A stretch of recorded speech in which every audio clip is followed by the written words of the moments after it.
ये 5 पौधे आपके घर के लिए बहुत ही शुभ हैं और नवंबर के शुरू में ही आप इन पौधों को अपने घर में लगा लीजिए। गमले में बहुत आसानी से परमानेंट पौधे हैं, ये आज चलते के जाते वीडियो हैं। में मैं आपको बता रही हूँ कि वो कौन से 5 पौधे हैं जो आपको अपने घर में ज़रूर लगाने चाहिए।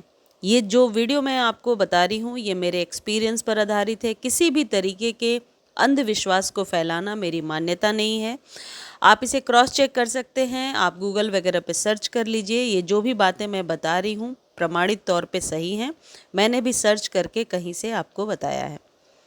वास्तु के अनुसार पौधे घर में सकारात्मक ऊर्जा, सुख, समृद्धि और शांति लाने के लिए लगाए जाते हैं।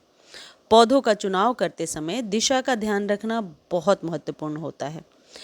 जो ये पौधे मैं आपको बता रही हूँ इनकी दिशाओं के बारे में भी बताऊंगी कि इन्हें किस दिशा में लगाना चाहिए। सबसे पहला पौधा है शमी का पौधा। लोग कहते हैं घर में शमी का पौधा नहीं लगाना चाहिए, और आप व्यूअर्स के बहुत सारे क्वेश्चंस को देखते हुए इस टॉपिक को मैंने बहुत सर्च किया तो मुझे ये समझ में आया कि शमी का पौधा आप घर के पीछे यानी पश्चिम दिशा में किसी बालकनी या टेरेस पर ऐसी जगह पे जहाँ फ्रंट में ना हो आप लगा सकते हैं। शमी के पौधे को घर के बाहर मेन गेट पर भी आप लगा सकते हैं। शमी के पौधे को घर में लगाना शुभ है, अशुभ बिल्कुल भी नहीं है। इसे घर के मुख्य द्वार के पास या पूर्व दिशा में लगाया जा सकता है।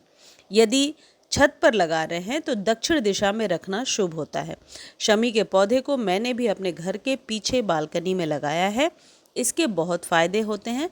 शमी का पौधा आप घर में ज़रूर लगाइए। शमी के पत्तों को भगवान शंकर को चढ़ाने से बहुत सारी आप कह सकते हैं परेशानियां ख़त्म होती हैं।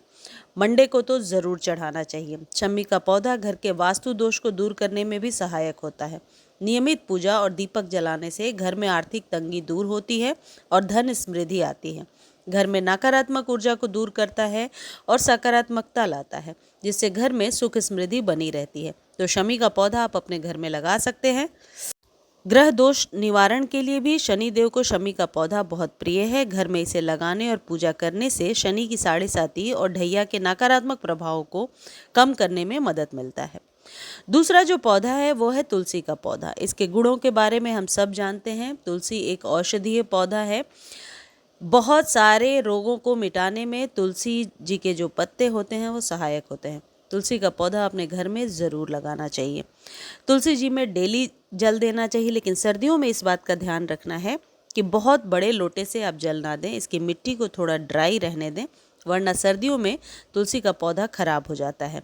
इस पर डिटेल वीडियो मेरे एवरग्रीन वाले चैनल पर है, जाकर देख सकते हैं किस तरीके से तुलसी जी को बचा कर रखना है सर्दियों में। वास्तु के अनुसार तुलसी के पौधे के कई फायदे हैं, जिनमें घर में सकारात्मक ऊर्जा का संचार, सुख समृद्धि और माँ लक्ष्मी की कृपा शामिल है। इसके अलावा यह घर को नकारात्मकता से बचाता है, रिश्तों में मधुरता लाता है। तुलसी को उत्तर या पूर्व दिशा में लगाना सबसे उत्तम माना जाता है। मानसिक शांति के लिए, सुख समृद्धि के लिए इस पौधे को घर में ज़रूर लगाइए।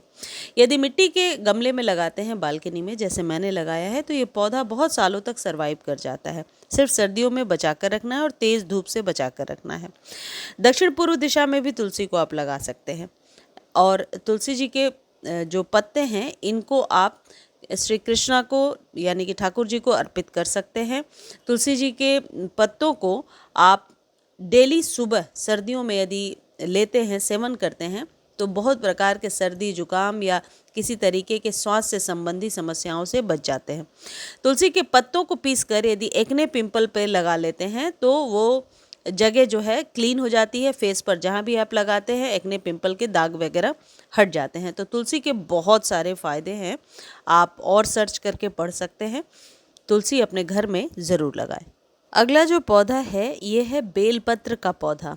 बेलपत्र के प्लांट को आप अपने घर में बहुत आसानी से गमले में लगा सकते हैं। बेलपत्र की पूजा की जाती है, ये तो सबको पता है। बेलपत्र के पत्तों को स्वस्थ बनाकर रखने के लिए आप वर्मी कंपोस्ट का इस्तेमाल कर सकते हैं। मैंने ये अलग से एडिशनल आपको बता दिया, क्योंकि कई लोग लिखते हैं कि बेलपत्र गमले में चलता नहीं है। बहुत आसानी से चल जाता है। ये हार्डी प्लांट है और इसको डेली पानी की ज़रूरत होती है।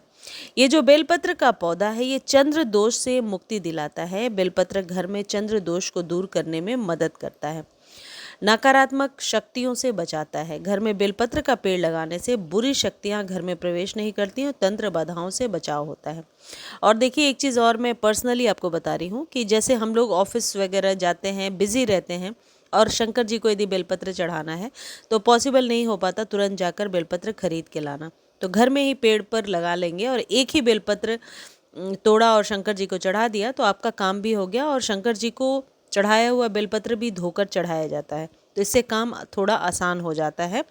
बेलपत्र के पेड़ के नीचे मिट्टी के शिवलिंग बना कर के पूजा करने से बहुत सारी मनोकामनाओं की पूर्ति होती हैं। ये देख सकते हैं, प्रदीप मिश्रा ये चीज़ बहुत ज़्यादा बताते हैं। मैंने पर्सनली ये फील किया है कि बेलपत्र के पौधे को घर में लगाने से एक मेंटल पीस ज़रूर रहता है, और ये पौधा घर में ज़रूर लगाना चाहिए। एक चीज़ और मान्यता है कि बेलपत्र का पेड़ होने से धन धान्य की कमी नहीं होती, और यह देवी लक्ष्मी को अति प्रिय है, तो इसलिए भी बेलपत्र का पेड़ घर में लगाइए। और देवी लक्ष्मी की कृपा प्राप्त करने के लिए इसे उत्तर या दक्षिण दिशा में लगाएं। अगर परिवार में कलह या आपसी मतभेद है तो बेलपत्र को घर के बीचों बीच लगाना चाहिए। फ्लैट्स में तो पॉसिबल नहीं है, लेकिन आपके घर में आंगन है तो लगा सकते हैं। उत्तर या पश्चिम दिशा या घर में इसको लगाने से सबसे अच्छी दिशा मानी जाती है। मैंने भी नॉर्थ के साइड यानी पीछे में पश्चिम और नॉर्थ के कॉर्नर पे ही लगा है। अगला जो पौधा है ये है पान का पौधा। बहुत आसानी से घर में लगा सकते हैं। इसे डेली पानी की ज़रूरत होती है। सूखने से बचाने के लिए आप ऐसे जगह पे रखेंगे जहाँ धूप बिल्कुल भी नहीं आती है, क्योंकि गर्म हवाओं की वजह से भी इसके पत्ते सूख जाते हैं। तो यदि आपके यहाँ धूप नहीं आती है और आप कोई ऐसा पौधा लगाना चाहते हैं जो बिना धूप के सर्वाइव करे, तो पान का पौधा अपने घर में ज़रूर लगाइए।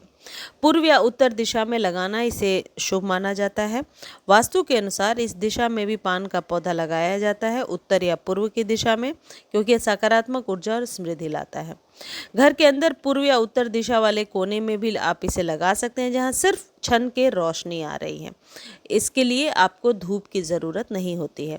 पान के पत्ते के ऊपर शहद रख करके देवी लक्ष्मी को अर्पित करना चाहिए, शंकर जी को चढ़ाना चाहिए। पान का पौधा शुभ होता है, इसे अपने घर में ज़रूर लगाना चाहिए। अगला जो पौधा है ये है क्रेसुला। इसकी छोटी पत्तियों को जेड के पौधे के नाम से भी जाना जाता है। ये जो क्रेसुला का पौधा है ये 50 रुपीज़ में बहुत आसानी से अभी सर्दियों में आपको मिल जाएगा। इसे घर में लगाना शुभ माना जाता है। ये मैं जानकारी कहीं से पढ़ करके आपको बता रही हूँ कि ऐसी मान्यता है कि क्रेसुला का जो पौधा है उसे घर के मेन गेट पर दाहिनी ओर रखने से घर में सुख समृद्धि आती है। दक्षिण दिशा में क्रेसुला का पौधा नहीं रखा जाता है, और क्रेसुला एक ऐसा पौधा है जो आपके घर में मानसिक शांति और तरक्की लेकर आता है। घर के मुख्य द्वार पर भी आप इसे रख सकते हैं। छोटे कंटेनर में बहुत आसानी से लग जाता है। बच्चों के स्टडी टेबल पर रखिए, अपने ऑफिस के डेस्क पर रखिए, बहुत ही फ़ायदेमंद होगा। मुझे उम्मीद है ये वीडियो आपको बहुत अच्छी लगी होगी, लेकिन एक रिक्वेस्ट है आप लोगों से, प्लीज़ आप लोग वीडियो को लाइक ज़्यादा से ज़्यादा करिए। बहुत मेहनत करती हूँ मैं, बहुत सर्च करती हूँ आप लोगों तक एक अच्छी जानकारी पहुँचाने के लिए, तो इतना मेरा मेहनताना तो बनता है कि आप लोग वीडियो को लाइक, शेयर और सब्सक्राइब कर दीजिए। यदि इस वीडियो को फेसबुक पर देख रहे हैं तो फॉलो और शेयर, लाइक अपने आप ही कर दिया कीजिए। मैं हर बार तो नहीं बोलती हूँ, लेकिन रिक्वेस्ट ज़रूर करती हूँ। मुझे उम्मीद है ये वीडियो आपको बहुत अच्छी लगी होगी। धन्यवाद।